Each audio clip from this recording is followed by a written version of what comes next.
Welcome to the Crossline Podcast. My name is Carlos Smith, and today's episode is sponsored by Faces by Cynthia and Charlene's Home Cooking on 1136 Blackstock Road. Charlene's Home Cooking is a family restaurant that cooks like grandma with fresh veggies and meats cooked on. You can do a meat with 2 sides, a meat with 3 sides, or veggies made along with sweet tea, Kool-Aid, and lemonade. Cakes, pies, cobbler are also available for dessert. She wants you to feel at home anytime you visit, so make sure you stop by on Monday, Thursday, and Saturday from 11 to 6, Friday and Sunday from 11 to 7. Everything is fresh and from the heart, and she would love you to stop by and visit. So thank you to Miss Cynthia, Faces by Cynthia, and also Miss Charlene Davis from Charlene's Home Cooking for sponsoring this episode. Today, this is a very special episode. First of all, it's good to be back. This is our first time this is our first interview in actually maybe about 3 months or so, and everything. It's been slowing things down, but this is also a special episode because you were one of the first interviews that we had. One of my favorite people to talk to, man. When I listen to you, I'm just always inspired. Yeah. And I joke with people when I tell them that, when I talk to Ben, I'm ready to quit my life. I tell people that all the time, but it's like when you talk to people, you listen to you, man, it's like, I just want to quit. And I joke about it, but for a sense, it's serious for me because I know that the path that we're on, it's going to come a time when we have to just walk away. Yeah, it's coming. It's coming. So for everybody that's watching, if you haven't watched the first interview, please go back and do so. But today, my very special guest is Mr. Ben Hall. So how you doing? Man, I'm doing great, man. I really am. I'm just excited about this. Each time somebody's asking me to do anything like this, man, it just gives me more motivation. It lets me know I'm on the right track. I'm doing something right to be able to sit down and share more of my journey and where I plan to go. Absolutely. And like we said off camera, we did the interview. It's been over 2.5 years now, but when we first did it, we actually shot this interview at your home. Yeah. Just to see where you're at now. Yeah. It's just that feeling, that process, like you always saying. It's a journey, man. It's a beautiful journey. Yes, it is. And I enjoy it. Man, we came such a long way. Yeah. And it's like time just flies by. You never know. Man, just kind of talk about how that is from when we were at that point in time when we shot this interview at your home to now you have the storefront. Talk about how that feeling is. It's a great feeling, man. It's a great feeling of satisfaction. Like I said, it means more when you put in the work. You actually put in the work, and you don't necessarily owe nobody anything because you know it was brick by brick that you built where you currently are. So it's a beautiful feeling because I asked you, man, I don't think this was even thought of. But the motivation and the inspiration and the boldness to speak it, to believe it was there. Like, even though I wasn't in this current shop, you couldn't tell me I wasn't going to get here. Right? And that is kind of the feeling of when you do get here, it just gives you more courage. It gives you more motivation. And you're able to, add another notch like, man, wow, I can do more. I can do that. And it just gives you more motivation, man. It's a sense of, I don't think there's a point in your life where you feel like you made it. At least not for me. So all of this is just a journey for me. It's a beautiful ride, a lot of ups and downs, but I take them all in the same light, man. And that's what makes it special when you can start at one place, get to another place, and then you're always growing with your journey. So it feels amazing to do the interview at my home, and then to now be in an actual physical location where people can bring what you were talking about to life. It's an amazing feeling. And I tell people all the time, man, I knew from the first time that we spoke on the phone and we conducted that interview, I knew that this interview was going to be special because what happened when Dominique gave me a number and I reached out to you. Thank you, Dominique, for making that connection. Like, all I did was just plan on giving you a simple phone call and setting up the time, but when we spoke, you were just open and genuine, and you were just asking me questions about my goals and what I was trying to do. And the information you give me, I said, okay, this is going to be a different interview. This is going to be something so special, man. So that's why I'm just so happy to be here, man. And like I said, it's good to be back. Like I said, it's amazing that over 2 years, the growth that we both had. I've seen it. I've seen you grow, and that makes it even special to come back. We both were at a certain point, and now we're both at another point in our lives, and it just shows how both people can grow It's your choice, like what you're doing and how you take control of that. Absolutely. So how has life, if at all, have changed from being since the last point in time? It has changed. Like I'm always full of fire, just to get done what I'm trying to get done. So each day has just been a blessing to get up and go to work for myself.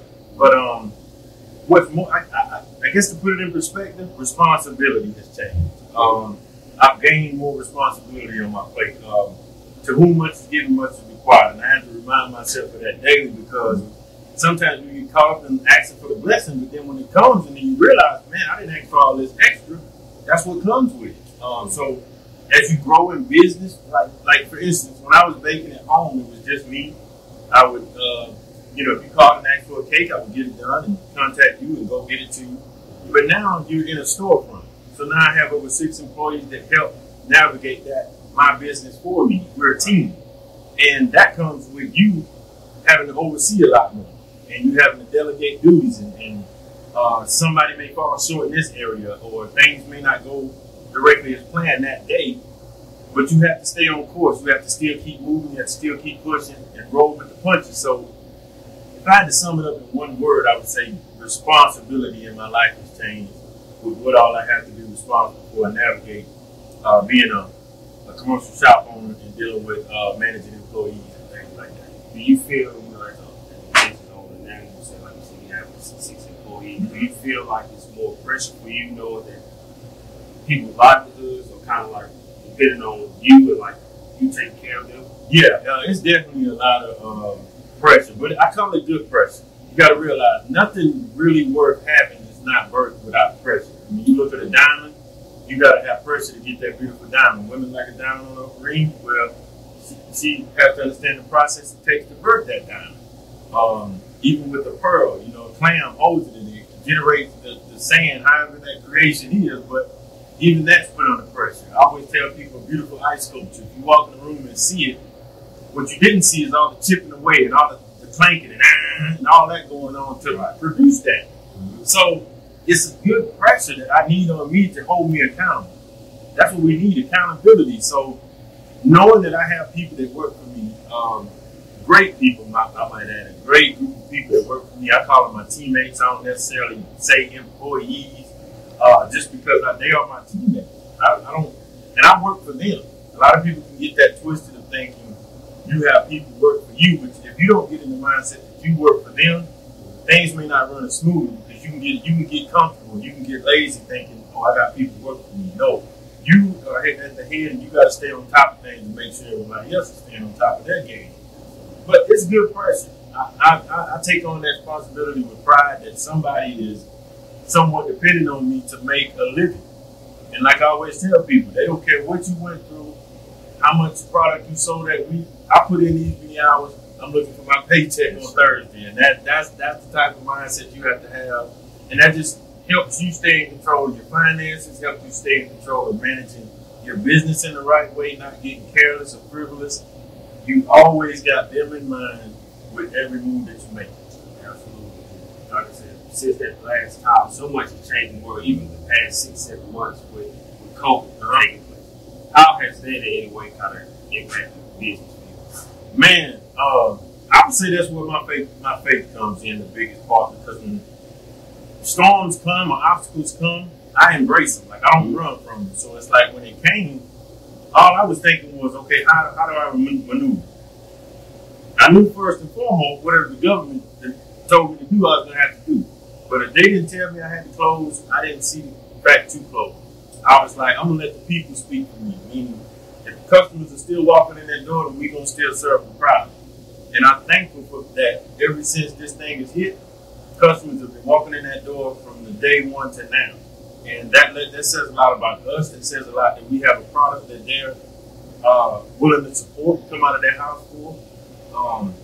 It's just special, but that's why I tell people, you gotta work on your brain, because life is a journey and things are always gonna happen. Opposition is always coming, but if you have a big enough purpose and a big enough why, it don't matter if it's COVID, whatever. If I'm still above ground, I'm gonna keep pushing. It's just that simple. I'm not gonna bow down to anything that comes against me.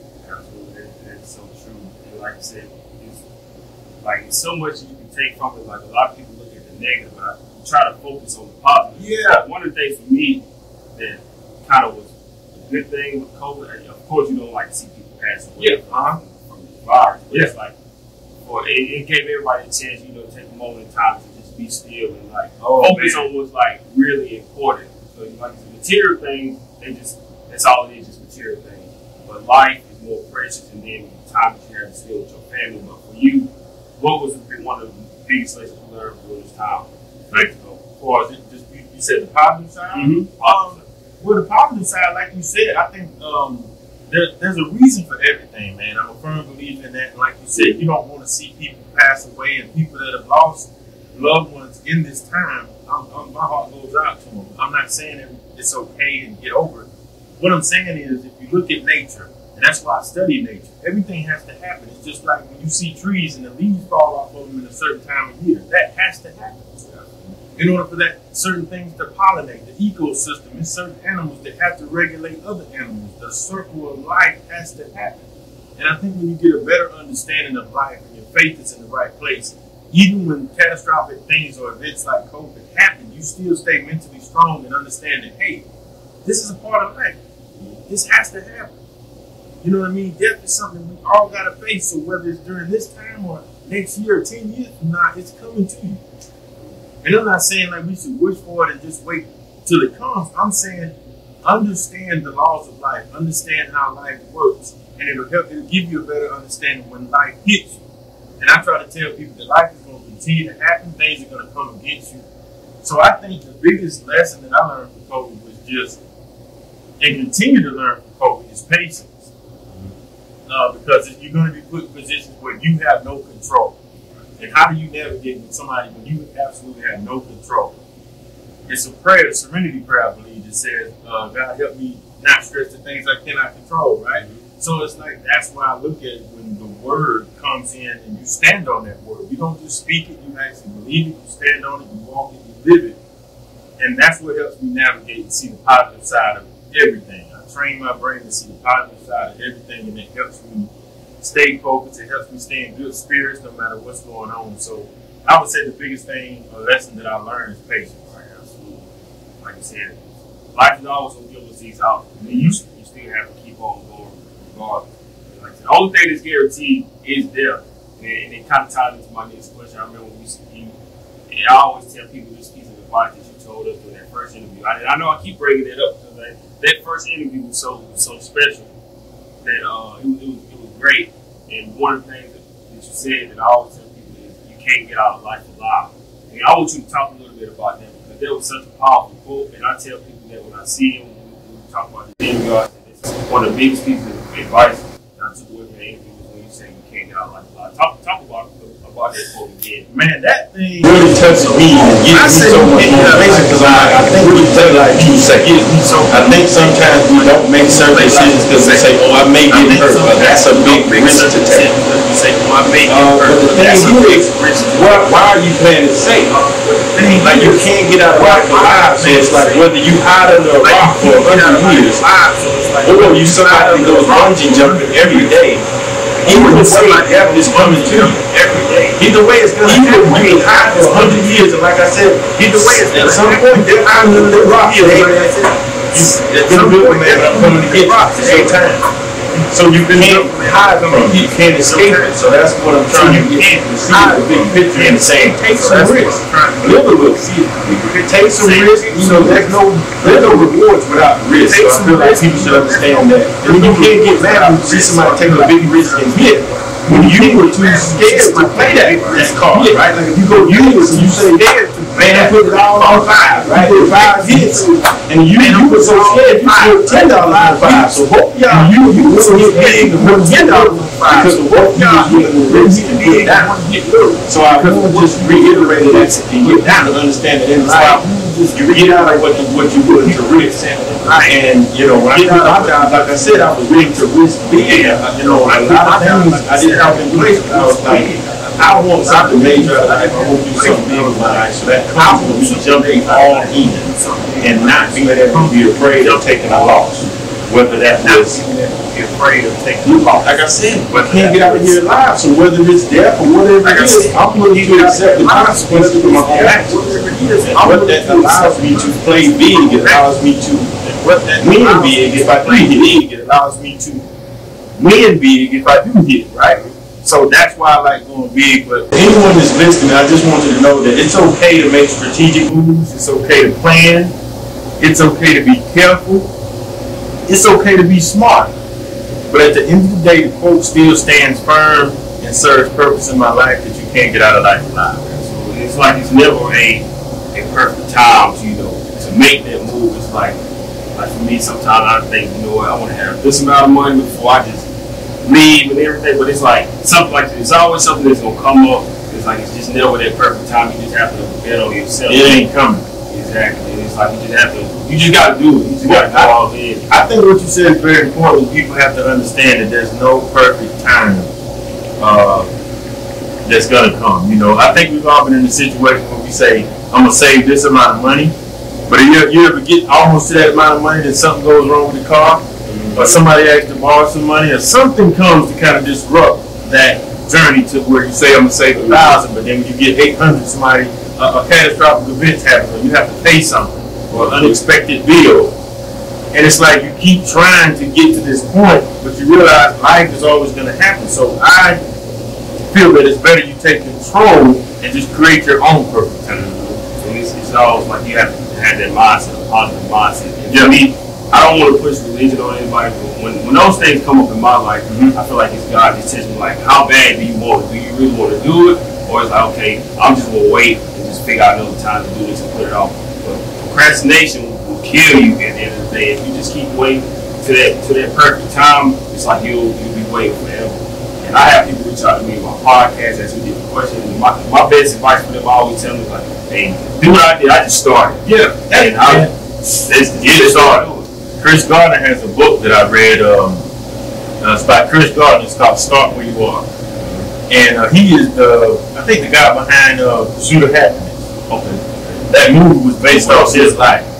And but one of the things he means by start where you are is like start with what you have. It's like I tell people, you're never gonna have all of this stuff put together. It's never coming. So I was making one cake at a time. I didn't have this whole bakery. I didn't have a big stove. I didn't have all this equipment, nothing. But I said, hey, if I could just make one cake, the best cake that I can make, and give that to somebody, and then they may tell somebody, and then I make that cake.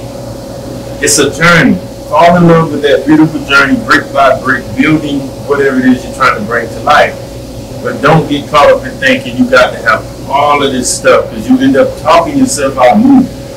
It's like when you say, I want to do this, and then you start talking yourself out of it by saying, well, I don't have this amount of money yet, or I don't have this in place yet, I don't have this. You start looking at all what you don't have instead of saying, well, at least right now, I do got a stove, I can bake here, like I just started with what I had, and you understand that it'll get clearer and clearer and things will start to come together, but you gotta get started. Nothing great has ever been done without a start.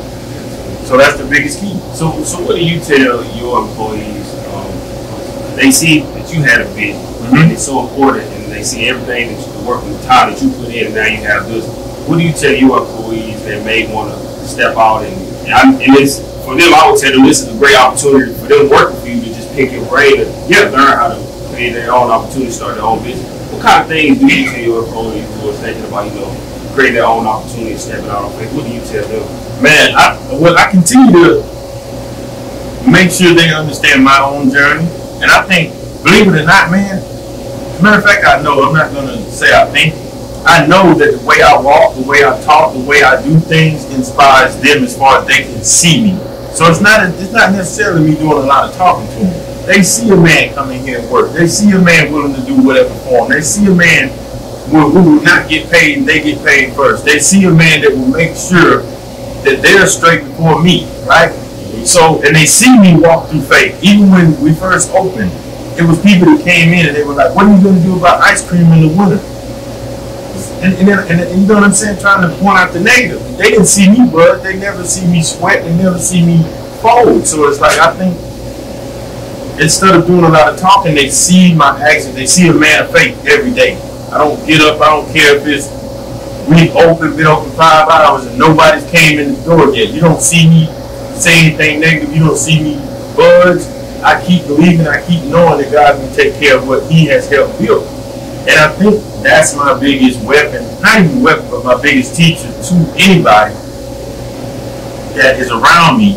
They will learn through my actions. I'm big on actions. I'm big on standing on the words that I speak. So if I talk about faith, you're going to see faith reflected in my life. But if it's one thing I think I tell them all the time, it is that. Believe in yourself. Have faith. We have entrepreneurs within this situation that I mean, out of the 6 employees, everybody, literally everybody, is talking about something that they want to do on their own. And I love that. Like, I don't look at anybody that works for me, I don't look at them and say, no, you got to stay here. This is your job. No. I would rather be a funneling system. If everybody that works for me now funneled out and got their own business and I was able to help with that, that would make me more proud. I just have to find 6 more employees. I'm not in the business of holding people captive. I would be going against my own life, my own words if I try to say, no, you're not more than a job, right? Like what I look like telling you that you can't go anywhere, you can't do more with your life, and I'm trying to do it with my life. Right. Now don't get me wrong, I think everybody's built to do something great. But there's also soldiers in this life that are built to help win a battle, right? I always use myself as an example. I'm not married, I'm single, I don't have any kids. And a lot of people look at me sometimes, they wonder, like, why is that? And it's by choice, honestly, but at the same time, I feel something in my spirit that I'm called to a different purpose. There's nothing wrong with having a girlfriend, or having a wife, or having kids, and having a white picket fence. I'm not against that. What I'm saying is, there's people in this world that have to do things that the average person can't do, so you can live a comfortable life. There's people in Iraq that go to war for us so we can be safe. Right? So I look at myself as a soldier in this world that has to get out here on the front lines to inspire people, to help people. And sometimes that comes with not getting to do some of the simple things that you may want to do in life. Right? When you submit and vow your life to do something big, it's going to come with a lot of sacrifices that you're going to have to deal with. And I think this says it's more potentially to you as a person and in your character that you inspire your employees. So if they do one day go off and on their own business ventures, it makes you look great. Yeah, that you instill these things in them and the people that you talk to, how you inspire them. And I want to kind of go back a little bit something about the last statement you made. Also, when you said something about, in the wintertime, people come in and ask, what are you going to do about the ice cream getting cold? It's like that negative thought. Yeah. What is it that you think makes people have those negative thoughts for some reason? I know it's not everybody, but sometimes, it's like natural instinct that it's always, I want to do this or whatever, but just that negative instinct just kicks in. Well, I'll go even deeper, and I know you'll be able to understand me, but the brain is designed to protect us. If you're walking right here and I trip you up and you fall, your hands will automatically come out to stop you. It's designed to keep you alive. As a baby, you're born, your brain is designed to keep you alive. That's what this thing does, keep you alive. It helps you make smart decisions. Something's hot, you don't touch it, you learn, right? You never see nobody get burnt and keep getting burnt. They learn. Your brain says, oh, remember that's hot, don't do that again. Mm-hmm. So the brain is automatically wired to not necessarily be negative, but it's designed to protect you. So if somebody comes in this door and it's wintertime, naturally, just because the brain is designed to protect them, they'll say, well, what are you doing about ice cream? Because that's what's on the brain. It can't help but be curious about the negative thing. So that's why people don't really get out and do a lot of things, is because they're already focusing on the negative. The brain is designed to say, hold up, we got to keep you alive. So this is not a smart move. Quitting your job, what are you doing? You have a safety net here. You make X amount of dollars a week. You're able to pay your job. Why would you leave this comfortable situation? Your job is not. Your brain is not wired to do that. So I don't knock people. I understand people. I understand the psychology of people and why they're taught to think negative. Why they're taught to believe that certain things can't be done. You got to realize this takes boldness to sit here and do something that's impossible. A lot of technology, a lot of things that we use and have fun with couldn't have been created without somebody having the guts to say, I think I can do this. out of 20 people saying, a million people saying you can't, somebody still has to be crazy enough to say, yes, I can. I just believe that this can happen. So, like I said, I don't knock people. I understand people, and I understand why that if you walk into a room and you see something that may not look safe, or you see something that may not look prosperous, that your brain is automatically curious, like, man, I wonder why this isn't going to work. I wonder what you're going to do for ice cream in the winter. It's just a design. It's just the way people are wired. But you have to have the courage to keep pushing, even when everybody else is saying you can't. That's why self-belief is so important, because you have to continue to believe, even when times get tough, even when today doesn't look like you're going to make it. You have to be able to have faith to say, I'm still going to get there.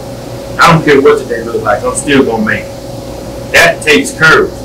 That's why I tell people, who you hang around and who you have conversations with is going to be very crucial in your life. Because if you told me a dream, and I'm your best friend, and you told me your dream, and I say, Carlos, how you going to do that? Look where you from, man. Don't nobody around here do that. We do this. If I just spit negative and you don't have any self-belief, so you need to hang around people that are boosting you up, that are having confidence in you. Even when it's dangerous, or even when it may not look safe, you still got to take a risk just to see. A wise man once said, only one who risks going too far can find out how far one can go. Think about that. And also, like you said, I can't tell you how many times people, just because of what we work in, people would say, you know what, this is a great company you work for. You need to stay there. They got great benefits, and you can retire here and all that. But to me, it's just like that. And that's why I think this more than a job. Like my business more than a job, and we have a podcast, and we have a lot of different things under that umbrella. Because to me, kind of similar to LeBron, with like more than athletes. They want to be known as more than athletes. And I tell people, I want to be known as more than a job. You know, just somebody that's just going to work, picking up a paycheck. Life is more than just picking up that paycheck. Like a lot of times, people can tell us, man, you work for this great company, got great benefits. They're like, man, you just need to stay there, and that's it. And it's like, if that's all I'm working to do, then what am I here for? Like, what is my purpose? And that's just like, man, I just want to get people more out of that mold of just like, you know, just staying somewhere because it's safe, and just staying somewhere because they have benefits, or you can make a good paycheck. Because at the end of the day, you can always get another job. You'll always be able to get a paycheck. But once you just lose your cause, lose your purpose, then it's like, what's the point? You're right. There's a small window of opportunity, man, when it comes to things. That's why I tell young kids, if you can get some of the stuff that I'm telling you now, oh man, it's going to help you so much in life, because you're going to be so far ahead. But once again, it goes back to the brain. It's designed to protect you, man. So if I got a job that's paying me X amount of dollars, I'm able to take care of my wife and kids. We got benefits, we got dental, we got health, and all this insurance packages. Hey, that's a hard thing to leave, because that's comfortable. That's a safety net. And the great ones do it without no net. Meaning, if you go to you ever took your son to the circus? Yeah, we went to the zoo, not the circus. Okay, well, if you taking, you know, when you go to the circus or you see it on TV, and you see the guy doing the tightrope, right? If he has a net under him, you're not that scared for him, because you know, like, oh, he's tightrope, but there's a net, so if he falls, that net's gonna catch him, right? It's when you see somebody doing something without a parachute, or without that net under him, now you get it, and now it's like, oh man, if he falls, oh my God, you know, that's why we like to see people get in the water with whales and get in the cage with tigers, because we know, like, man, it's just him and that tiger. If something goes wrong, there's nobody there to save him. That's what it's like. That's what it's like versus having a job. That job is that net. But when you remove that net, I tell people, you don't understand. If you remove that net, do you know how much more focused that guy's going to be tightrope? Right. I tell people there's a beast in you that you can't bring out until you put your own back against the wall. You can't bring that out of you. If you don't put your own back against the wall, you're not going to be able to be a certain person. That's why coaches can be so great. They don't even play the game, but coaches get a lot of credit, because if I'm your coach and I can make you mad and piss you off, I can bring out another side of you on that court that you can't get out of yourself. Absolutely. So sometimes you have to put your back against the wall. I don't know if I ever told you this story, but there was a group of men that went to war back in the days, and they drove these ships over to this island. There was 100,000 people on the island, and there was only 5,000 of them on the ship. And when they got off the ship and seen all the people, they got scared and they was ready to get back on the boat and run. But the captain said no. He took a torch, he burned the boats, and now they had nothing to get on. You know what they did? They took over the island. Because they had no choice. Their back was against the wall. You're going to bring out a different animal when you put yourself against the ropes, man. You can't get that beast out of you playing it comfortable, playing it safe. What is it about like the entrepreneurs and like the mindset? It's like they don't cave in. It's like that belief in themselves. Like when other people have these doubts, what is it that makes these entrepreneurs like talk about their mindset? What keeps them driving, keep going and being great? What is it? It's like something like a natural instinct in them that propels them. Like when everybody else stays in this safety net, but they continue to press forward. I think it's a part of it is just something that's in you sometimes. It can be because it's hard. You can create entrepreneurs, but I think some are actually born because some just won't stop because they're looking for something bigger than money. For instance, this is me personally. My biggest asset to me, and the one thing that gives me so much joy when I wake up, it has nothing to do with money. Right? So I'm able to attack my dreams as an entrepreneur because I'm not moved by the one thing you would think people would want is money. Freedom is what drives me. So I could be making just enough money to survive, but I'm a free man.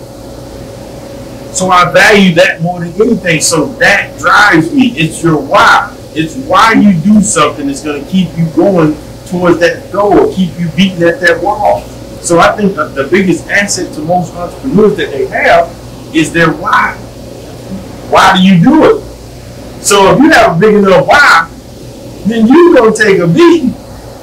You know what I'm saying? Like I told you, if why you want to. That's why they say it's not the size of the dog in the fight, but it's the size of the fight in the dog.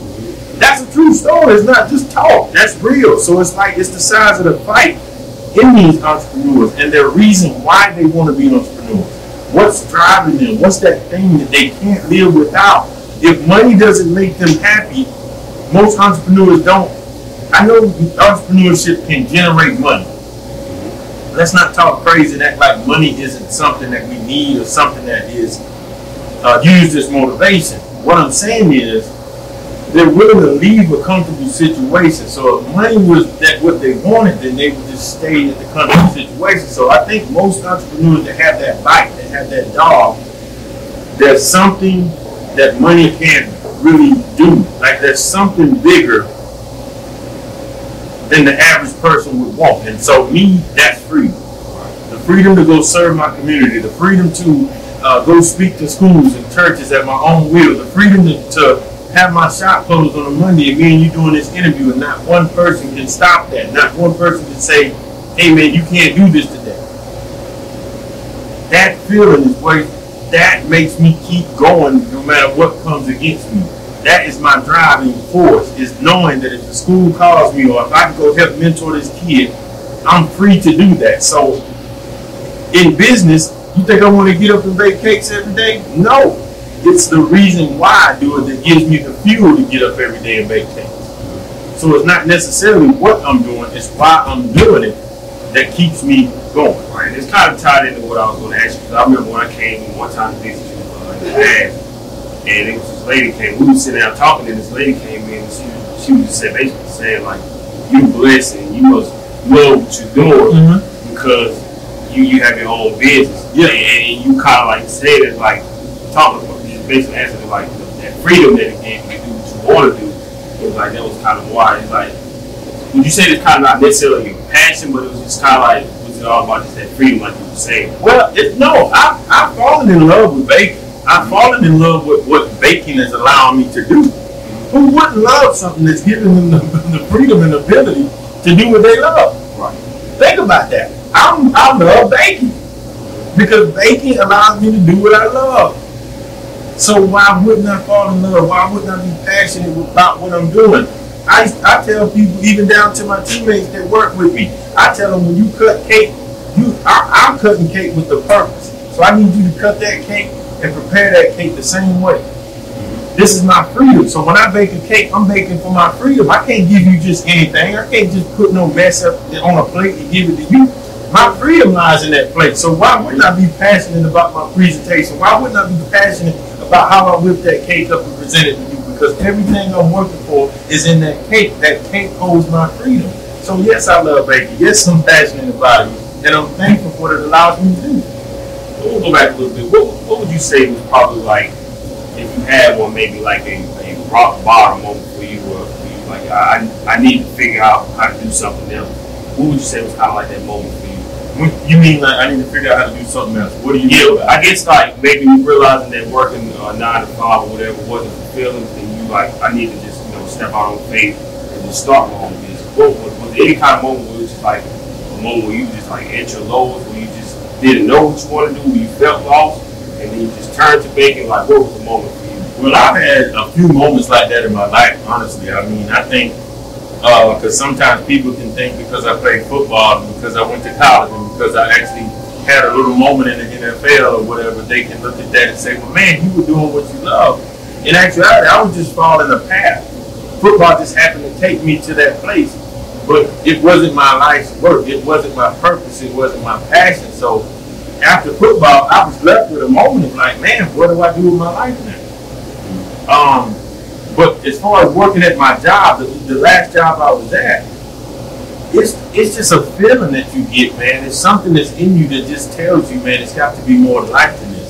And I think it came when I wanted to start doing more of my life, and I found out that my job wasn't giving me those days. Like, I would ask for the day off and they'd say no, and it really bothered me to the point where I was like, how did I get here? How did I get to a point where another person can dictate my life? Like, how did I get here? And I had to really look in the mirror and evaluate myself and say, how did I get to a point where now that I'm ready to make a move, I'm ready to do something more with my life, there's somebody that can put a shutdown on that. And so that's what led me to searching for more and more in life. But if you're acting like a rock bottom moment within entrepreneurship or any of entrepreneurship, oh man, there's been plenty of moments in entrepreneurship. Like I said, I quit my job with $800 in my pocket. I did not know my next move, man. Like it was bad. I was like, man, what do I do? And I remember a time, man, where I couldn't even pay some bills, man. And I had to ask my best friend. He had to pay a couple of bills for me at one point, and it was bad. Like I was literally at the point of crying, man, just because I felt like I felt like it wasn't going to work at the time, and I felt like, man, I need to start doing something else. And you're a grown man, you know what I'm saying? I'm 30-something years old, and I'm like, can't pay my own bills, man. And I'm sitting here trying to follow this passion. I'm trying to follow this dream, and I'm just falling a little short. And my pride is in the way. You don't want to ask nobody for nothing, man, and you don't want to reveal what you're going through, and it's tough. But that was a moment for me, man, where I had to make a decision. But like I think T.D. Jakes said it once before. It's called the thresholds, man. If you're not mastering the breaking point, if you're not getting to a point where you're almost ready to quit, but then you still fight, even at that worst moment, you still push through. That's when your whole life changes, because you realize the lowest of the low ain't it. It ain't over. And you realize, like, man, if I can master getting through those days where I feel like giving up, it's on now. So that was a low point for me, man. But luckily, I had a good friend in my life, man, that was able to do it with no judgment. Paid it back in full. Never had to ask him again. It was that one time. And that's what's so special about it, because it's like he was able to help me get through that hump, and I was able to give him a return on his investment and show him, man, you helping me didn't go in vain. You wasn't helping me just to get me through another day. You helped me, and I showed you that what you gave me was worth it. You see what I'm saying? It was worth you putting your time, energy, effort, and finances into it. And then also, well, I guess, and I feel like it's part of entrepreneurship also. Sometimes you may need somebody you're gonna have to help. Yeah. You can't do it alone. Yeah, it takes a village, man. But you have to. I tell people all the time, it's easy to help somebody that's trying to help themselves. If I see you trying and I see you just like if you walking home and you climbing this big old hill and I ride past you and it's hot and it's the middle of the day, I'm gonna stop because I'm like, man, this person obviously is moving, trying to go somewhere. But if you see somebody sitting down on the side of the road, you don't feel so compelled to help because it's like if they're sitting down, they may be in a comfortable spot. They may not want to move. They may not be trying to get nowhere. But if somebody's actually walking, you think, oh, they got somewhere to be. Or they trying to get somewhere, so let me see if I can help them get to that spot they trying to get to. So if you're moving and you're making progress, it's easy for somebody on the outside to look in and say, hey, I'm going to reach out and help that person. It's just like if you had a foundation and you were helping less fortunate kids or something. Didn't you give out some school supplies and stuff? Yeah, we gave away some school supplies, book bags, and gift cards to buy shoes. Think about that. That's what somebody sees you giving out book bags and gift cards. So who's to say this year somebody doesn't say, man, I saw what you did last year, man, here's $500 towards you giving already book bags this year because I see what you're doing. That's all I'm saying is that when you're already in the movement, you're already doing something for yourself and you may need a little bit of push or somebody just to help you get through, it's easy for people to do that. And there's nothing wrong with asking for help, but for the most part, I say let your grind talk for you, man. Let your grind talk for you. You're going to attract people that are going to help you. I mean, you're going to attract somebody's going to be like, Carla, man, you always doing it. You always doing this, man. I thought you could use this. I don't know what that may be, but somebody's seeing your grind. Somebody's watching you grind. Somebody's watching you do things. I've had people that come to me just to say, I saw these containers. I had them. I don't know if you could use them for your business or not. Why? Because they know I bake cakes. They know I'm on the scene enough to know that's what he does. So if I see something pertaining to cakes that I may be able to help, I know who to give to because they are on the grind with cakes. Absolutely. They just actually made me think about what we're doing now in Union on Tuesday. We have something called Union Each Time We Talk. It's based about having a discussion on how we can fix our community, focusing on the positive instead of negative. That's what's up right there. He actually presented an idea to me. He knows the work that I'm doing. Thank you. And he thought, how I know for me, he said, man, I think it was a great speech. Thank you. I would love for you to come be the moderator of this panel that I put together. So we've been doing it. This will be the 4th or 5th episode tomorrow. But it made me feel good to know that he thought that much of me to invite me and want me to be a part of that panel and, have this debate about how we can fix our community. So like you said, it absolutely is true, man. It's just, if you weren't doing that, if you weren't making no noise, your name, your face, no thought of you would have came up in his mind. Absolutely. I just want to be an example. Like, I want to inspire people and show them, like, I'm putting in the work. Yeah. And that takes boldness, man. It takes courage to put yourself out there as a leader, to put yourself out there as somebody that says, hey, I stand behind my word. That's why I think that you got to be careful what you're doing out here because you are a leader. You're in a leadership position. That comes with a lot of backlash if you're out here doing the wrong things. So you have to think. And you have to be bold enough to speak things and bold enough to say, hey, this is what I'm doing. Hey, I'm going to do this. And that draws people to you, man, when you're able to speak and walk with such confidence. Like you just said, speak about it. Like you telling us off camera, and you said it again about speaking, the power of your words and speaking about things.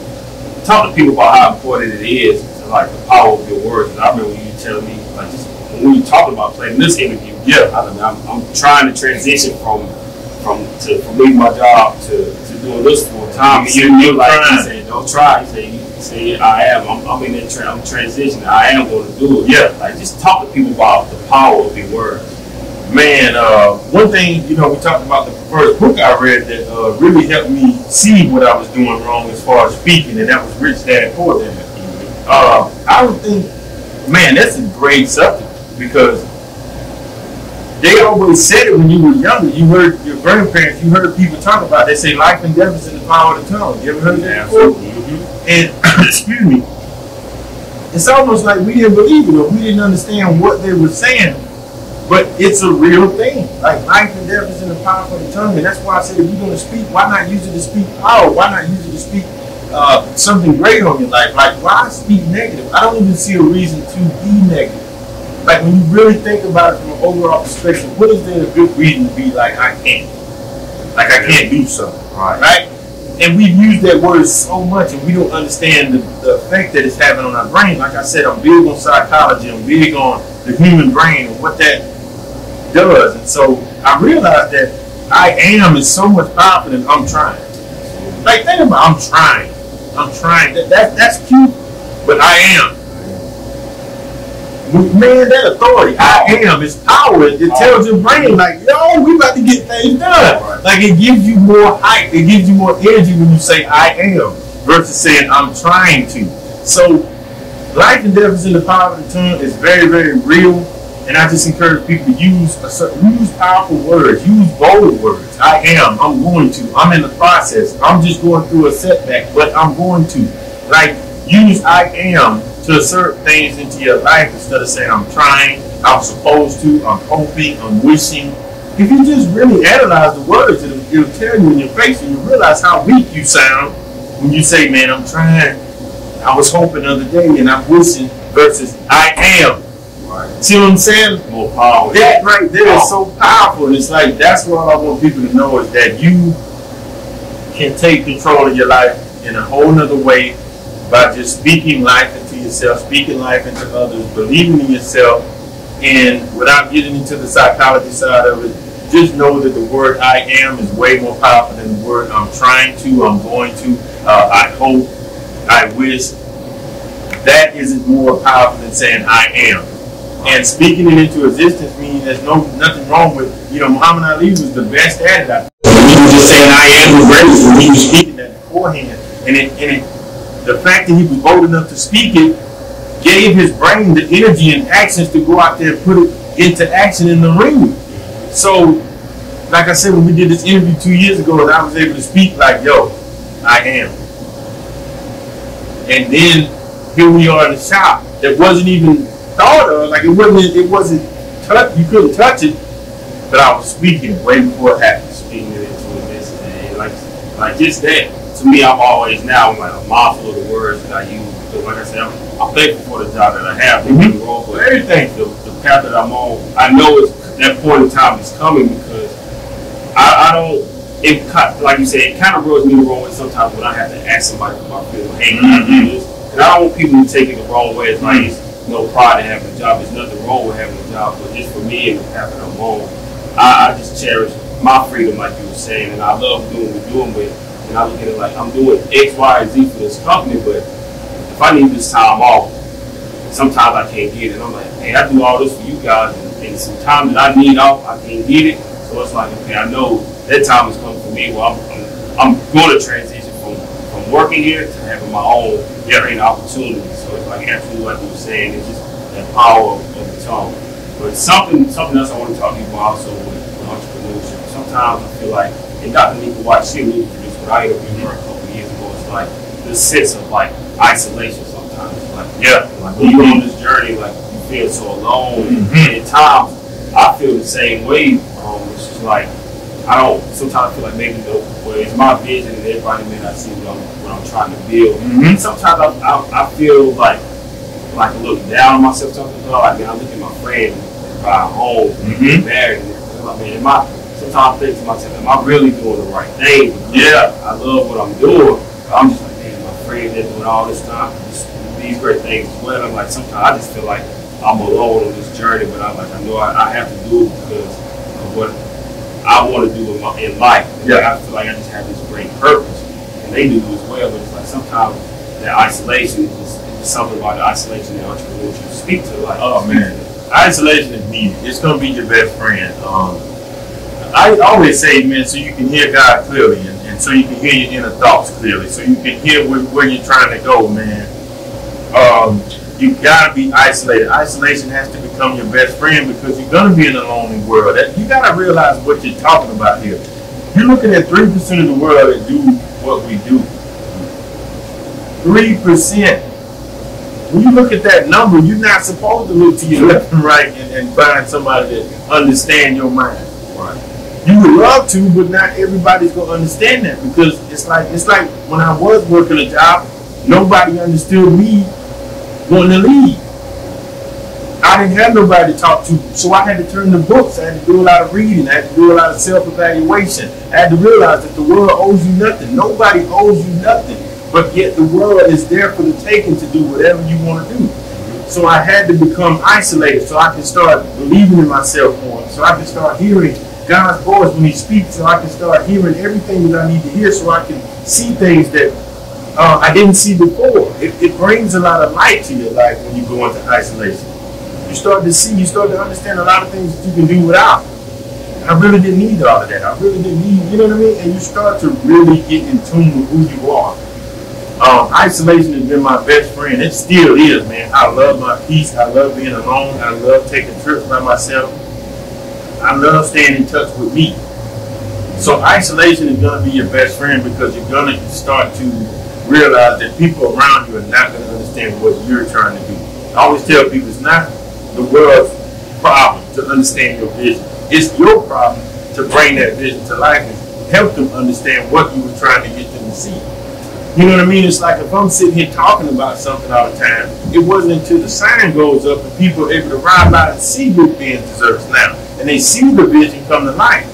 Now they understand why I didn't go out partying. Now they understand why I didn't have a girlfriend and all this stuff. Like, now you see why I was isolated and what I was spending my time doing. I was trying to bring something to life that took a lot of work and man hours to manifest. So people are not going to understand. That's just the problem. You're going to have a lot of people that maybe start saying, man, Carlos has changed. He's not the same. He don't do the same things no more. He don't go over here and hoop with us no more. He don't do this. That's because you got to get to a space where you can understand. Man, it's such a mental battle. I tell people every day you get up, it's you versus you, man. You got to convince your other self that you can do this, that you ain't crazy, man. So you got to be in isolation to get a hold of yourself. Because if you're around people, like I said, you can't see in the crowd. So if you got your life is too clustered, you got too many people around you, not going to be able to see clearly. But when you by yourself and you settle things down, you start to look at things, you start to see things a little clearer. You start to be able to understand things more. Said that I'm glad you said it. Like I said, sometimes I'm down like, man, I'm out with this path that I'm on is doing the right thing. You know, I had to make a lot of sacrifices. I don't want to cut you off, but I wanted to definitely touch on something you said about watching people do things like you feel like are you doing the right thing? Meaning you become a certain age and you see other couples get married, or you see other couples having children, or you see other couples buying homes, and you start to compare yourself to them people. That is the number one mistake people make. Don't ever compare yourself to other people. Don't ever feel like because someone is making a move faster than you have. The tortoise and the hare is a perfect example. We learned when we were kids, man. It don't matter who's starting the race first. It's not a race for one, so don't ever compare yourself or think that because someone is the same age as you and they're further along with you. Because I've talked to a lot of people that struggle with that, comparing themselves to their friends and say, well, my friend, she's younger than me and she's already got a career and she's already got a condo in her house and she's got a boyfriend that's in it. Why are you looking at that person's life, comparing yourself to it when you got to be on your own journey? All that could be coming for you 10 years later. And then guess what? I hate to say it, but 10 years later, that same couple could be divorced and broken up. You don't know what's going on behind the scenes. It ain't even about what's going on behind the scenes. It's just the fact that that's life. It don't matter who got married first. It matters who gonna stay married, right? Or it don't matter who bought the house first. Somebody house is going to foreclosure every day. So you know how many people had said, I bought this house and then 10 years later can't afford it, it goes into foreclosure. And then the person that was jealous of them when they bought their house 10 years ago is just now buying theirs. All I'm saying is focus on you, man. Take that energy and put it all on you. I don't think about other people's businesses in life. I promise you I don't. I might scroll Facebook for some entertainment. Don't get me wrong like everybody else, but I don't go deep enough to be trying to worry about they life going right. I got to put all this in these cakes, man. I got to get up late. I ain't got time to be trying to deeply worry about, oh, this person got a business before me, or oh, they got more customers. No, man. No, do not make that mistake. I think that is crucial. And so many people put time and energy and effort in other people's lives, and they don't understand how much energy they're taking away from themselves. You can use all that energy to be manifest in your life. Don't compare yourself to other people. That is a big mistake, man. What would you say was something that maybe in the past you struggled with, or something you may struggle with now? Something like struggling, anything. Oh, man. I think, man, I get up and face demons like everybody else. I'm not perfect. I'm not some perfect man. Like I said, the battle is you versus you. So I struggle with me every day. I struggle with believing that I can still do this. I struggle with having to stay focused. I struggle with having to believe that, hey, man, we still can do this despite what's coming against me. So I have my own battles every day. But I think that's needed because you don't grow without the struggle. You don't grow without the opposition, man. At any day, like I tell people, people can wake up one day and decide they don't ever want to get a cake from me again. You gotta always be prepared to make the next move. You gotta always be prepared to step in and do the work. Like I said, I have 6 employees, but let's say tomorrow when we open, all of them say they quit. I don't quit. I jump into all roles and I get on the cashier. I serve. I do everything that's needed to run this business. Right. So you struggle with just the self-belief to always believing you can do it. Nobody ever has it figured out, and nobody ever just makes it to this point where everything's okay. I don't care if you got $1 billion, you got $1 in your pocket. Nobody is better than the other, and nobody just has it figured out. So if I had to pick what I struggle with, it's just I struggle with defeating myself every day. Every day I'm going to war with me, and I'm gonna win that battle every day, man. I want to talk about. I watch videos all the time, and one of the ones you recently talked about was that quote from Anthony Johnson is, "Can you stay?" My paraphrase, commitment, yeah. And can you stay committed to it long after that move is passed out? Because I love Anthony Johnson. Mm-hmm. He's one of the best motivators. Hey, boy. Shout out to my man Anthony Johnson, man. I never met the guy. I just started following him years ago, but his journey is consistent. His story is amazing. So I don't get any promotion from this, but Anthony Johnson, he's a great guy to follow and learn a lot from. But that one thing, and I don't think he created the quote. I think he used it for somebody else, but he is just the one that said it the best that made it resonate with me. And that's why speaking is so different, because you can speak and I can speak, but you may reach people that I can't reach. Absolutely. So when Inky said it hit me in a place, and I think I was in a time in my life where I needed to hear it. Because like I said, it's a struggle to get up every day and honor a commitment that you said when you were in a good mood. That's just like relationships and marriages. You may get married and you on that altar and you like, baby, I love you, with tears coming down your eyes and y'all so emotional and y'all everybody's wrapped up in the pictures and it looks good and you say, baby, I do, and we married, but then you got to go home to that house by yourself with just her. And you got to wake up the next day. And when she going through something, you going through something. And you may wake up on the wrong side of the bed, but guess what? You still got to be the husband you said you was going to be. You can't wake up and decide, oh, today I'm not going to be a husband. That don't work like that. A commitment is staying true to what you said you was going to do long after the mood you said it in has left. And I know for a fact, everybody has been through that. I use an example of how I remember one of my friends needed help moving. And he was over to the house and he was like, man, I don't know how I got to get this stuff moved in the morning. I said, man, I'll help you, man, because we sitting back chilling and having a good time. So I'm like, man, I'll help you, man, no problem. The next morning comes, I literally wake up tired as I don't know what. I'm like, I'm already thinking in my head what to tell him to make an excuse. I'm in bed like, man, what I'm going to say? I'm sick or something. And then something hit me. It was just like, man, get your butt up and go help them move like you said you was going to do. And so that's when you're ready to be successful. When you're ready to weed out all the opposition that's going to come against you. When you're ready to stay committed, because every day is not going to look the same. Every day ain't going to be sunshine and rainbow. And you still got to get up with that same fight. You still got to get up. I don't feel like getting up and baking every day, like I said, but my commitment to what I said I was going to do helps me get out of that stuff and get in that kitchen and make it happen, because that's what I said I'm going to do. I'm committed to my community.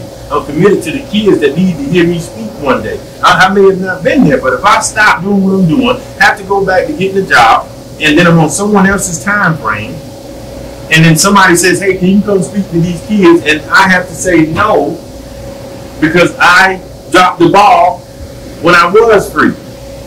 So it's staying true to what you said you was going to do long after the mood you set it in has left. I think if we can master being committed and staying committed to what we said we're going to do, the possibilities are endless to what we can achieve in life. So I think I see it all the time, like social media people, like you say, with their job, they hate this job, I'm quit, I'm leaving. And then sometimes when I go a lot of times when I go out, I don't feel like doing this today. Yeah. I'm like, I have to do something to change my circumstances. Like, I feel like if you will get to a point where when you're tired of what you're going through, like it don't matter. It's no matter what it is, no matter your circumstances. Like you do whatever it is to get out of those circumstances. So a lot of times, like you said, you might feel like that in that moment, but how are you going to feel later on? Like a lot of times when you get off work, you know what, I'm going to go home, get a little snack, and lay down, relax, and then get back comfortable again. Like, I think I'll be all right. The next day comes. Make good. And once you get back to work again, you're frustrated, you're quick, you get back home, the same thing, you just get relaxed and back in your comfort zone. Yeah. I was like, you know what? You just don't you never push. You gotta be tired. Tired. Like you gotta be so tired that you no longer complain, you do something about it. Ain't no more just tired for the moment. Because you're right, that's big that you brought that up. Because a lot of people will just get tired for that day. Or they'll get tired, like you said, go home and sleep it off and wake up and forget about it. No, you gotta be so tired to where I'm doing something about it. Ain't no going back. Ain't no just being tired for a day and put a little pacify in your mind and you go back to the same old ways. You gotta be tired to the point where it forces you to change and do something different. Yeah, so we got a few more questions and we'll get ready to wrap up. We also have a special announcement also we want to do. For people that want to change their life, live the life that they want to live, what would you tell them? It's ultimately up to them. They have to do it for themselves. But like they say, hey man, I really want to do this. And I don't not have to have I'm on right now with my life, or work, or whatever it is. What should I do? What kind of advice would you give? Man,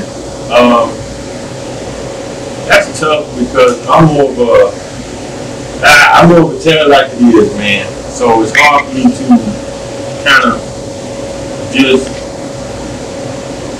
how can I put it? Like I feel like if you're really tired or you really want to make change, you have to take control. Like you can't just be talking about it anymore. But I would tell the average person is don't be afraid to start small. And I think when we say we want to make changes in our life, we want to do something different, we get scared because we think we have to make this big drastic change. Like we think, oh, you got to quit your job. I ain't ready to quit my job. Okay, don't quit your job yet. But at least when you get off the job, do something that's helping you get out of the job. Or like I always tell them, work the job, don't let the job work you. Meaning if you work in the job, and I'm going to work that job to go buy the equipment that I need, right? So if I wanted to be a videographer and I ain't got a camera, I need to put in some overtime this week so I can go buy this camera. Then I'm going to put in some more overtime to go buy the stand for it, right? So that's the definition of working the job, not letting it work you. Another thing is just like I said, start small. Don't be afraid to take baby steps. If you're working harder on the job than you're working on yourself, that's going to be an issue. So if you're willing to work 8 hours on the job, you should be willing to work 9 hours on yourself. And what I mean by working yourself, meaning self-investment, reading, learning yourself, or doing that thing that you want to do with whatever craft that is. So if I was cutting grass and I work first shift, I would get up in the morning and go to my job. But then I would come cut grass till the sun goes down. Like you're gonna be working on getting out of the job just as hard as you're working on the job. So I think it's just a matter of starting small. I think that'll help people get a better understanding of what I'm trying to say is start small, take baby steps, just whatever you do, don't stop moving. What would you say is the number one question people often ask people that come here and speak to people, right? What would you say something quite often? I think they always just surprised at why am I baking? Like what got me into baking? You know what I'm saying? I think that's more curious. thing, and when you come in and you see football stuff on the wall and stuff like that, you're thinking to yourself, well, how does a football player go from football to bacon? And it's really simple. It's just I was willing to do whatever it took to get the life that I want. And it's not like I'm just basically saying bacon showed its face. Bacon showed itself as an opportunity. Like I said, it could have been Big Ben's window washing. It could have been Big Ben's landscaping. It could have been Big Ben's trash pickup. It was an opportunity that showed its face, and I was like, okay, I'm willing to work hard at this particular thing. So let's say people paying $100 a day for you to pick up their trash out their yard. I'm just throwing it out there. Well, my pride is set aside. I go pick up the trash, you paying $100 a day. I go get me 10 yards a day. That's $1,000 a day. Maybe $30,000 a month picking up trash. Like, it gives me the finances and the freedom. So I think they're curious about what made me transition to bacon. And I was so tired of my job that I didn't want to complain. I did something about it. And so when Cake showed his face, I went all in, I submitted and surrendered to Bacon Cakes, and here we are. As somebody who played one of the top players in high school, college, you play at the highest level of the pro, when you come back home, you work 9 to 5, and then you start your own business. Yeah. You can see yourself somewhere like the American dream, somebody who went to the highest level of the pro, you work like the average person, and you create your own opportunity. You can see yourself like the American dream. Actually, I would. Because I feel like the American dream is just being able to take control of your life. I feel like we live in America where a person can literally be walking on the street one day and they can hit the lottery for $10 million. I feel like we live an American dream because someone could, once again, be on the street and sing in a video and it goes viral and you get a record deal. I feel like you could live the American dream because someone could be working a 9 to 5 like I was, feel that they deserve and want more out of life, and then start their own business and go be successful with that. That is the American dream.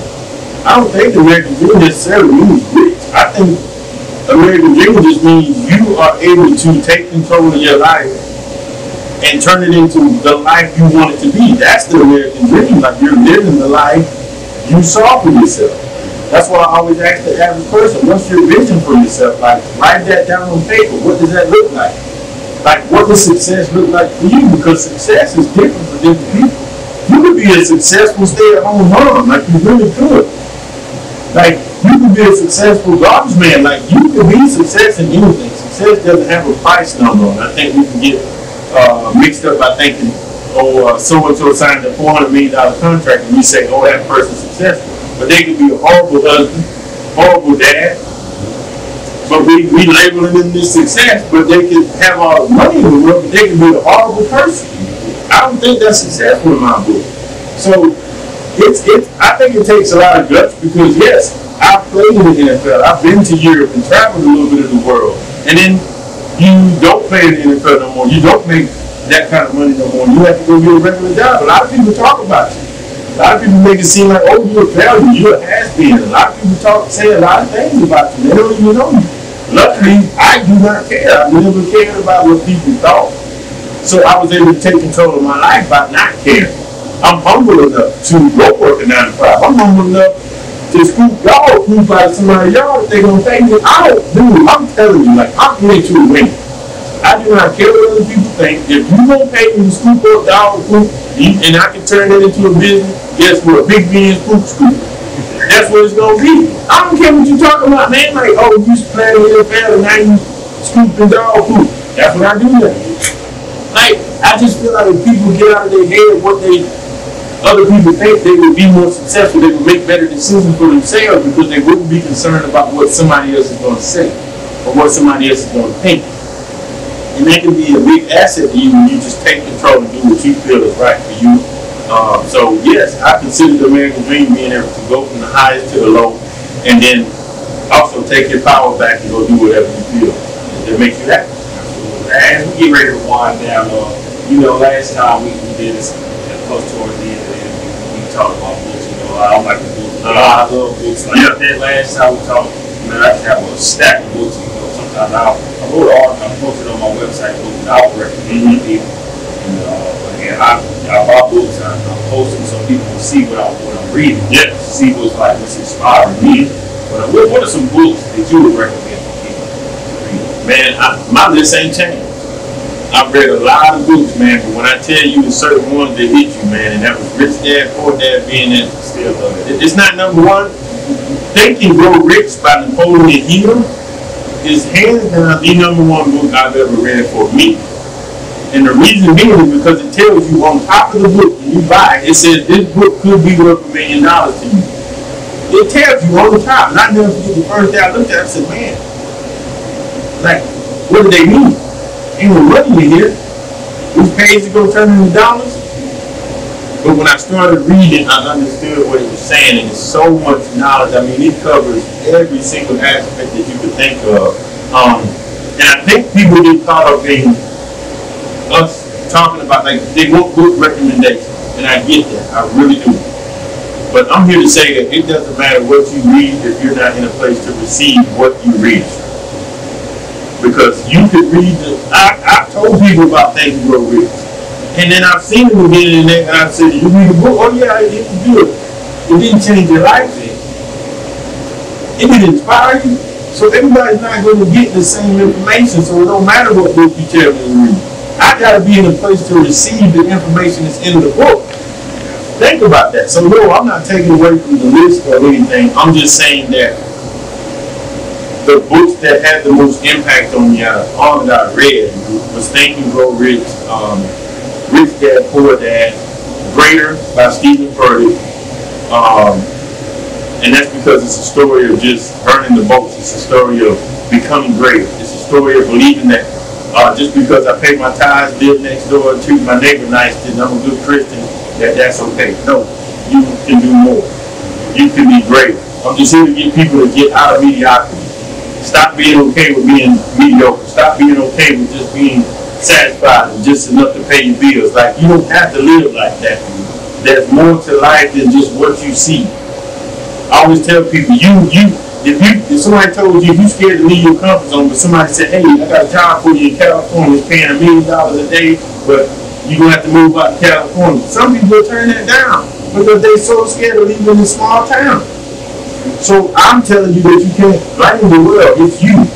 When you change, your life changes. If you get better, your life will get better. It's that simple. One of the books I'll tell you, and you may have read it already. It was so good that I actually bought an ebook. Normally, I like to buy books that I can have on hand, but it was a book that I read earlier. It's probably one of my favorite books I read this year. It was called The Monk Who Sold His Ferrari. And man, it was powerful because basically it was about finding the purpose. I love lawyers. He was just like very successful. He had everything, money, car, he was married and everything. But he was like the most popular lawyer. But he was just so driven with his career. He forgot who he was. It took him a near-death heart attack before he took a step back and he walked away from being a lawyer. And he became a monk. He found his purpose. Yeah. So it was just a powerful book, man. It's all about finding your purpose and not letting like whatever you do become who you are. Man. Yep. And that helps you. Yeah, absolutely. It was one of the best books that I read this year. I would tell anybody. Like you say, you have to be willing to receive what you're reading. And I think literally, I don't think there's a good book or a bad book out there. I think it's what you. Do you know that you can watch a movie? I know you've never seen it. You watched a movie that you hadn't seen in 10 years, and you go back and watch it, and you see something different in the movie you never saw. You know, the whole time I didn't know so-and-so played in that movie. That's because you have to repeatedly give things a chance. You got to be in a position to see something different. It's the same movie, you just noticing different things. So I just encourage people that when they start to pick up books, that they're in a position. See, I went looking for books. Books didn't have to find me. I specifically went to the library, this bookstore in Greenville. I never forget it. The day I bought Oprah. And I took a picture, it's on my Instagram, and I love going back through my Instagram to see the days that I made certain decisions. But I went to go look for those books. I was in a place in my life where I was so tired of my current living situation that I said, it's got to be more than this, let me go look for something. I went to the library, bought Think and Grow Rich and Rich Dad Poor Dad. Rich Dad Poor Dad was a book that I heard about for years on years, but never picked it up and read it. I always heard about it, never read it, so I said, oh, why not start here? Bought it on my own, bought the hard copy because at that time I didn't want nothing to do with online, nothing. I want the book in my hand and force me to read it.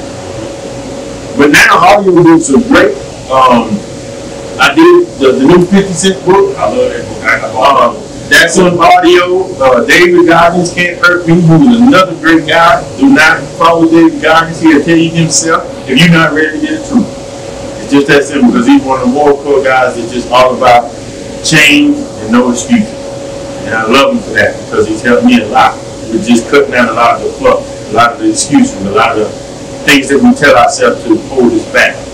But I was looking for him. So, like I said, there's 1,000,001 great books. I mean, it is. Like, I try to recommend books when I can, don't get me wrong, but I had to take a step back and realize I can recommend 1,000,000 books, man, but if people not in a space to receive it, they're not going to take it the right way. And I can honestly say that because my mom introduced me to the book called The Secret, which also changed my life. But when I tell you my mom gave it to me too early in my life, the book looked like Chinese to me. The language of it. I didn't know Chinese, so I can't speak it. So that's what it looked like to me. And then here we are, I think, it was close to almost 10 years later, she introduced me again, and I received it, and it helped change my life. As we get ready to wind down, one of the things that we're going to do as far as these special announcements. Yeah, go ahead, man. We are going to go on tour. Something me and my partner Calvin, a lot of credit, but he helped make a lot of this successful. But we will be going on tour. It's called the Self-Investment Tour.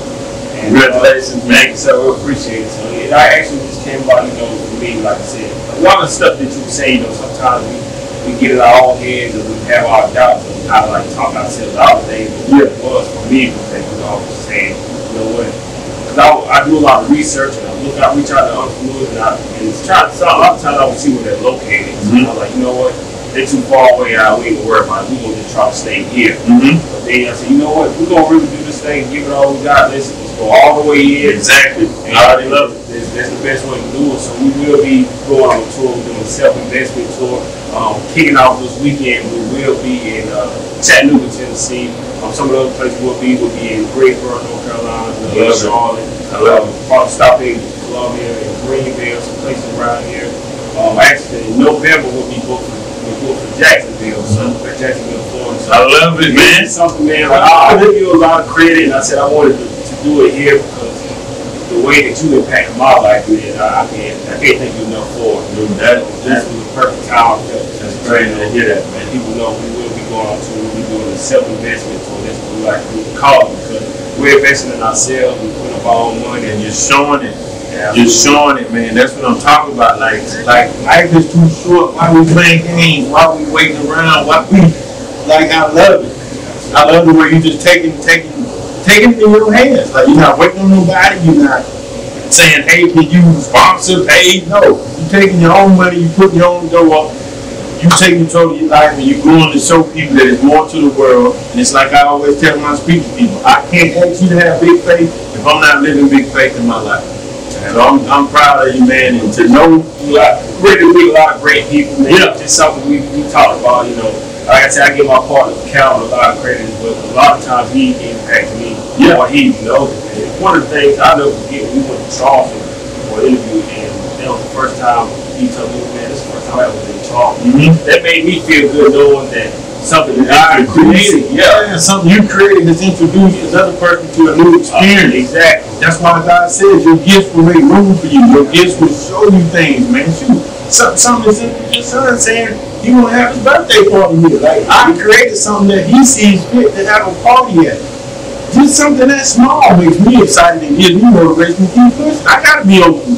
You know what I'm saying? He'll be looking for it. Yeah, I got to go hard. Absolutely be looking for it. And it was important for me also to break along so he could kind of see this, this experience, as far as entrepreneurship, creative opportunity. Not that I want to force it on him, like, hey, You need that. You just get the wheels turning. Yeah, that's all it's about. You got his wheels turning. You got him curious. You're exposing him to something new, and that's all you can do as a parent.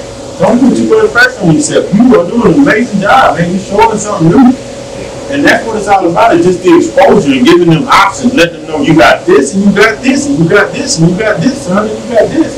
That's all it is. That's a great parent to me. Absolutely. So I greatly appreciate it, man. This has been a great journey, like I said, from where we were 2 years ago to where we are now, the entire process. It's been a great journey, man. I'm glad to keep going. Like I said, more than a job, it was just, I hadn't had a name for it or anything, but it was just, it came to that point where, more than a job. Like the idea, you see how it's growing, and I carry himself and doing more than that. And say, you know what, working is not about more than a job. Yeah. Man, we've been going, we've been growing, on a lot of different platforms now. Like we just been doing things with a lot, just taking a chance. But like I said, if you don't take the chance, you'll never know what's out there. Yeah. So man, I can't thank you enough. You had a great impact on my life. Thank you, brother. Like I said, that's the biggest compliment you could ever give me. I don't want nothing from nobody, man, but for somebody to let you know that how you live your life has impacted how they live their life. You don't get no bigger than that. You don't get a bigger compliment than that. Period. So before we close it out, I'll go ahead and give you the final word for the people that's watching. I'll let you take the floor and give you the final word. Man, if there's anything I can say to anybody, man, it's just believe in yourself, man. Don't waste time. Don't let other people deter you from what you believe in. Take control of your life, man. Like I said, you can't get out of this thing alive. Take risks, explore, find out who you are. You can't find out who you are without stretching, without changing your life, doing different things. Learn something new. Challenge yourself every day to learn something new. The most important thing is working on you. If the battle is you versus you, not the world. Don't compare yourself to other people. Stay true to what you believe in, man. Stay on course. Start your journey, man. Start your journey with yourself. Fall in love with yourself. Keep faith, man. Write your vision down, make it plain. And just don't be afraid to try something new, man. There's so much to live, so much to see in this world, and I just it's always a sad thing when people just think that their world consists of this and this, going to work and paying bills. There's nothing wrong with having a job. I would never condemn a job. I am so thankful and grateful for every job opportunity I've had. It has taught me something about myself. However, do not get caught up. Do not be afraid of change. One thing I understood when I left my job was that I could always go back and get a job. So why not take a chance to go see if this could work? If it don't, I'll go back and get a job. But do not live the rest of your life on what could have been. Please at least go give it a try. And then if it don't work, you can live and die peacefully knowing at least you gave the thing all you want. But I'm here to tell you, if you put your mind, your focus, your time, and your energy, you cannot fail. I love you. Ben, I thank you, man. I appreciate you. People who didn't get a chance to watch it live, you will be able to go back and play it on Amazon Music, iTunes, Spotify, SoundCloud, Spotify, I think I said that. So we're on all these great platforms. Like I said, we've been growing. So if you haven't been able to watch it there, please go check it out there. Also, if you would like to be a part of the self-investment tour, we still have some spots available. Like I said, we have a lot of them booked already. We'll still grow. We'd love to have more people on our platform. So thank you guys for tuning in. Thank y'all for supporting Ben. Thank you again. I appreciate you, man. I value you. I love you, man. Thank you for a big impact on my life. So everybody tune in. I hope you guys enjoyed it. Until next time, chasing your dreams. This is Crossline Podcast.